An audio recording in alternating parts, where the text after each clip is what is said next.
Je m'appelle Franck Courchamp, je suis écologue. Je suis directeur de recherche au CNRS et je travaille à l'université Paris-Saclay. Donc je suis spécialiste de dynamique des populations et en particulier de biologie de la conservation. Donc je m'intéresse à l'impact des activités humaines sur la biodiversité. Et parmi ces activités, il y a les invasions biologiques. C'est lorsque les activités humaines apportent une espèce dans un écosystème dans lequel elle n'a pas évolué, par exemple d'un continent à l'autre ou d'un lac à l'autre, et qui va s'implanter et qui va se disperser et qui va avoir un impact sur la communauté dans laquelle elle est introduite.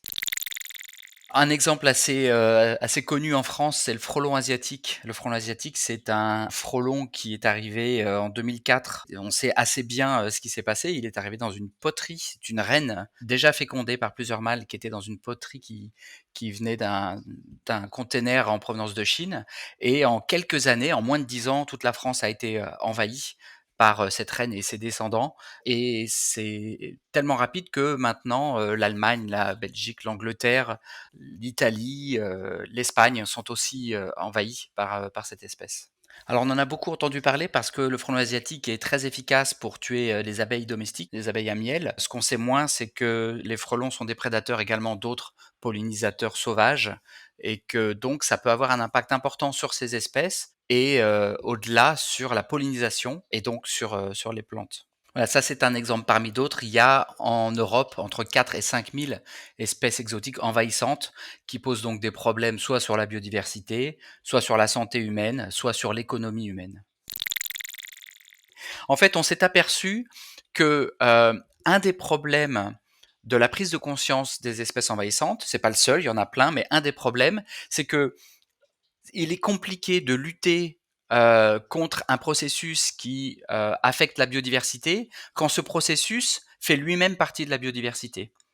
Lorsque je veux lutter contre la déforestation ou contre la pollution, eh ben, c'est facile, je lutte contre quelque chose de négatif. Si je veux lutter contre les invasions biologiques, par exemple l'écureuil gris qui vient des États-Unis et qui remplace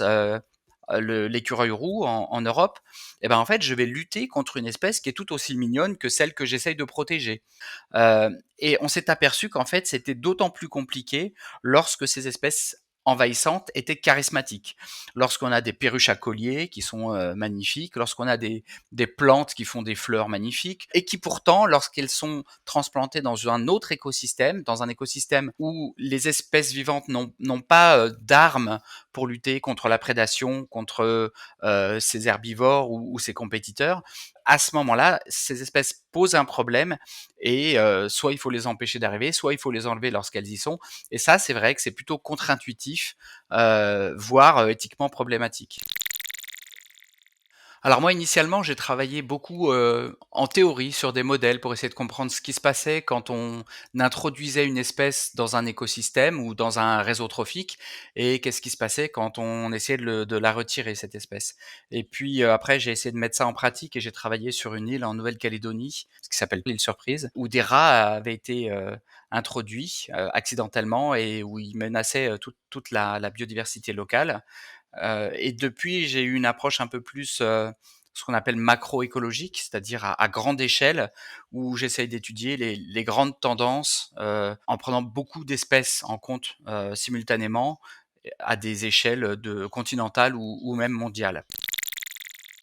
On a 2 approches. On a une approche théorique qui va, consister à faire des scénarios différents et de voir dans quel système, on pourrait être, essayer de voir par exemple qu'est-ce qui se passerait si on faisait ça en théorie. Et puis on a des approches, plutôt, d'analyse de gros jeux de données où on essaie de comprendre par exemple, quelles sont, les espèces, sur les îles qui sont, menacées par les invasions biologiques. Et là, on va travailler sur des jeux de données qui existent déjà, qui sont mis à disposition par la communauté internationale, par exemple, des jeux de données qui viennent de l'IUCN et cette IUCN fait, régulièrement une liste rouge des espèces menacées donc et on sait, combien d'espèces sont menacées, par quoi elles sont menacées, à quel point elles sont menacées et notamment, on sait celles qui sont menacées par les invasions biologiques et donc avec tout ça, on arrive à faire des modèles statistiques qui nous permettent non seulement de mieux comprendre, mais aussi de prévoir pour l'avenir. Déjà, nous, on est en train de travailler actuellement sur l'élaboration de grands scénarios, pour le 21e siècle, d'invasion biologique, exactement comme les climatologues ont fait ces grands scénarios de changement climatique, plus ou moins 2 degrés, plus ou moins 6 degrés, et cetera. Donc ça, c'est des travaux qui sont en train d'être faits. L'avantage d'avoir des modèles mathématiques et d'avoir des scénarios, c'est de pouvoir éviter ceux qui sont pas désirables. Actuellement, on est dans une augmentation exponentielle du nombre d'invasions biologiques. Pour l'instant, il n'y a pas de scénario alternatif. On a juste des scénarios fictifs qui sont qu'est-ce qui se passerait si on mettait en place un cadre législatif important, si on mettait en place des fonds pour pouvoir faire de la prévention et pour pouvoir faire de la gestion des espèces qui sont déjà arrivées et qu'on n'a pas pu empêcher par la prévention, etc. Donc avec des scénarios comme ça, on peut essayer de limiter l'introduction de nouvelles espèces et on peut aussi essayer de limiter l'expansion de celles qui sont déjà arrivées. Mais ça, c'est des scénarios entièrement fictifs et nous, on n'a pas de moyen de savoir si les pouvoirs publics vont mettre en place les moyens qu'il faut pour pouvoir lutter contre ces invasions biologiques. Les invasions biologiques, c'est en fait la seconde cause de perte de biodiversité, c'est la seconde menace sur les espèces actuellement. Et pourtant, la prise de conscience du public et des décideurs, des politiques, est très faible encore. En fait, nous, ce qu'on s'est dit, c'est que, on avait un petit peu du mal à communiquer en tant que scientifiques parce qu'on était face à un paradoxe entre, des espèces envahissantes qui sont extrêmement, coûteuses pour la biodiversité, qui ont un impact très fort, qui ont aussi des impacts sanitaires, hein. Les espèces envahissantes peuvent, rendre malades, et qui ont un impact économique et on s'est dit qu'on parlait peut-être pas le bon langage et donc on a cherché cette métrique commune qui, permettait à la fois d'avoir des impacts homogènes qu'on pouvait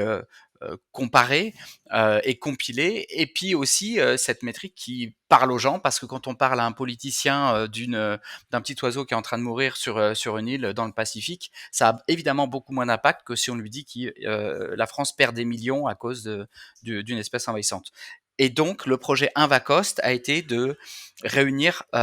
toutes les informations disponibles dans le monde sur les coûts économiques des espèces exotiques envahissantes, quel que soit ce type de coût, et de standardiser, trouver des méthodes de standardisation de ces coûts pour pouvoir, à la fin, tous en faire la somme et avoir une estimation globale ou une estimation par pays, une estimation par espèce ou par secteur d'activité, etc. Pour la France, pour les 25 dernières années, on a en fait, un coût global qui est, selon, ce qu'on prend comme étude, entre, 1 000 000 000 et 11 000 000 000, 12 000 000 000 de dollars dans les derniers 25 ans. Ces études qu'on a fait, pour essayer d'élever le niveau de prise de conscience, des invasions biologiques, évidemment, si, ça reste dans les études scientifiques, c'est difficile pour les politiciens, par exemple, d'en avoir conscience, et donc à la sortie de l'article sur les coûts économiques des invasions en France, on a rédigé un rapport pour les décideurs qui est gratuitement en ligne, disponible sur internet, et qui reprend tous ces coûts et tous ces faits pour essayer d'expliquer un petit peu pourquoi c'est important, pourquoi le fait d'investir dans la gestion, dans la prévention, puis dans le contrôle, ça veut dire investir 10 à 100 fois moins que ce que ça nous coûterait dans le futur en termes de dégâts et de pertes, des choses qui normalement devraient plus parler aux politiciens et qui donc j'espère pourront contribuer à mettre en place des stratégies pour lutter contre les espèces exotiques envahissantes, ou plus exactement pour lutter contre les invasions biologiques, parce qu'encore une fois, l'objectif c'est pas de lutter contre des espèces mais contre les processus engendrés par ces espèces.